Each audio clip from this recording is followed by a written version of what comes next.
आपला संपूर्ण पराभव झाला। महाराष्ट्र के पूर्व मुख्यमंत्री और कांग्रेस नेता पृथ्वीराज चव्हाण ने ऑपरेशन सिंदूर को लेकर एक शर्मनाक और विवादित बयान दिया है। चव्हाण ने भारतीय सेना पर भी सवाल खड़ा किया है। चव्हाण ने कहा कि ऑपरेशन सिंदूर के पहले ही दिन भारत को करारी हार का सामना करना पड़ा और भारतीय वायुसेना पूरी तरह से ठप रही। 7 मई को करीब आधे घंटे तक चली हवाई झड़प में भारतीय पक्ष को भारी नुकसान हुआ, चाहे लोग इसे माने या ना माने। इस दौरान भारतीय लड़ाकू विमान मार गिराए गए और वायुसेना का एक भी विमान उड़ान नहीं भर सका। पृथ्वीराज चव्हाण द्वारा भारतीय सेना और ऑपरेशन सिंदूर पर सवाल खड़े करने के बाद देश में सियासी माहौल गरमाना लाजमी है। उनके इस बयान के बाद सियासी बयानबाजी भी तेज हो गई है। बीजेपी और उसके सहयोगी दलों के नेताओं ने पृथ्वीराज चव्हाण और कांग्रेस पार्टी पर तीखा हमला बोला है। उन्होंने कहा है कि कांग्रेस हमेशा से ही देश विरोधी ताकतों का साथ देती रही है। कौन क्या कह रहा है ये उससे मुझे कुछ लेना देना नहीं। सेना के शौर्य पर किसी को गाली देने का अधिकार नहीं है। जो लोग सेना के शौर्य को अपमानित करते हैं वो कभी देश हित की बात सोच ही नहीं सकते। इस तरह की बयानबाजी ये सेना का भी अपमान है और ऐसे लोग सेना का मनोबल गिराने का काम करते हैं। और ऑपरेशन सिंदूर की धमक पूरी दुनिया ने देखी है और पाकिस्तान किस तरह से तबाह हुआ है ये देश और दुनिया का जनमानस जानता है।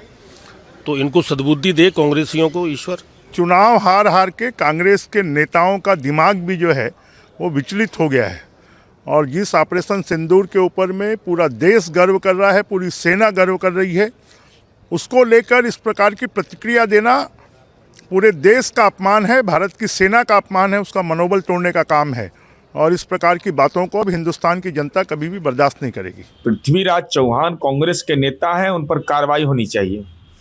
कांग्रेस अविलंब कार्रवाई करे, सेना के सामर्थ्य पर कोई सवाल खड़ा करे, सेना के कार्य पर पूरी दुनिया के अंदर में हमारा सर्वदलीय प्रतिनिधिमंडल गया।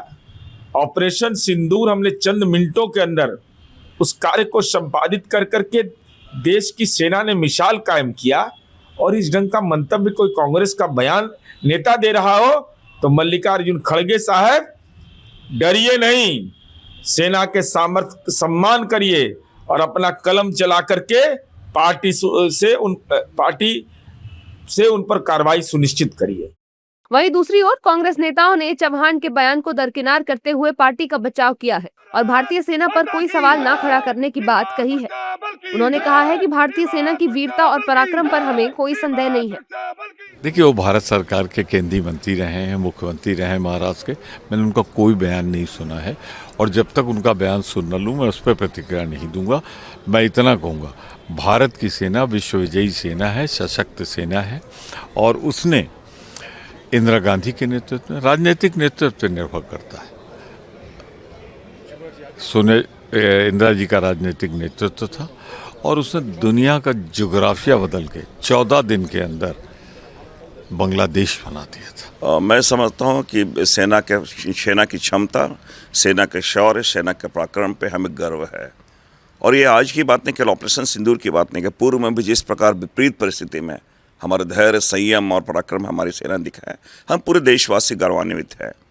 अब पृथ्वीराज चव्हाण जी किस संदर्भ में, किस ये पे मैंने तो सुना नहीं है, उनके स्रोत क्या है, लेकिन ये मैं जरूर कह सकता हूँ कि अगर जिस प्रकार राजनाथ सिंह जी का वक्तव्य आया है और उनके वरिष्ठ पदाधिकारी का, सेना के वरिष्ठ पदाधिकारी सिंगापुर में जो वक्तव्य आया है, दोनों में एक विरोधाभास सा लगता है। तो सरकार को मैं समझता हूँ पूरे एक बिंदुवार बहुत सारी चीज़ें अगर सदन में क्लियर कर दिया जाते तो इस प्रकार की चीजें शायद ना आती। पृथ्वीराज चव्हाण के बयान पर देश में सियासी घमासान मचा हुआ है। ऐसा पहली बार नहीं जब कांग्रेस नेताओं ने ऑपरेशन सिंदूर पर सवाल ना खड़ा किया हो। हालांकि चव्हाण ने अपने बयान को सही बताया है और माफी मांगने से इनकार कर दिया है। आप कुछ क्लैरिफिकेशन देना चाहेंगे कि आप? मैं बाद में आराम से बात करूंगा, अभी आराम से बात करेंगे। तो आपको ये जो बयान है उस पर आप माफी मांग रहे हैं? बिल्कुल सवाल नहीं उठता, बिल्कुल सवाल नहीं उठता। हाँ जी सर, ये सवाल नहीं उठता। मैं बात करूंगा ना डिटेल में। माफी मांगने का सवाल, माफी का मांगू। लेकिन आपके हिसाब से स्टेटमेंट गलत था क्या सर? बिल्कुल क्योंकि लोग मीडिया में वही सब जगह ऐसी चला कि अपमान हुआ है। मैं करूंगा, डिटेल बात करूंगा जी। I will talk to media properly. So are you apologizing right now? Out of the question. Okay. It's my right to ask questions.